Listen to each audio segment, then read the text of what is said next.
There's a really interesting map that came out in 1888. This is a map that was used in public schools, and it talked about the 2 colonies founded in America. You see at the bottom colony, 1619 project. Well, that was founded in 1607, but that's what 1619 project points to is Jamestown.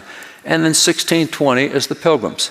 Now, if you can see where that ship is down by 1619 Jamestown, there's a circle there right by that ship, and it's a little hard to read. You got to get close, but there's a circle right there.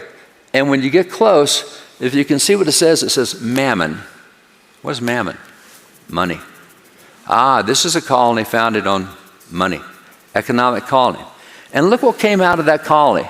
Avarice and lust and ignorance and superstition and rebellion and secession. And you got things like the Dred Scott decision, Kansas-Nebraska Act, all these negative things. That's what swept across the South. That's where the biggest slavery thing was. And that impact of Jamestown spread all throughout that area.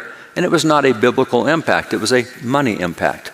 That's what motivated them to do what they did. Now, if you look at the top one, and by the way, recall that these were professing Christians. All the bad things they did, they were still professing Christianity. But when you go to that top one, you see that top one up there, can you see what it says on the end out there? You see the circle? It says Bible. So that's the colony. This is a public school map in 1888. This is the one founded on the Bible, and look at all the good things there. Intelligence, obedience to law, equal rights, love of country, philanthropy, benevolence, happiness, patience, charity, faith, hope, peace, honor, truth, virtue.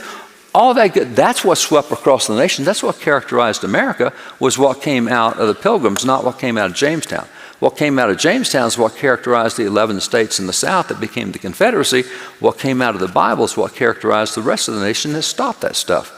And so that's a big difference between the two, and they were biblical Christians. And so the difference between that two, biblical Christians, professing Christians, makes a big difference.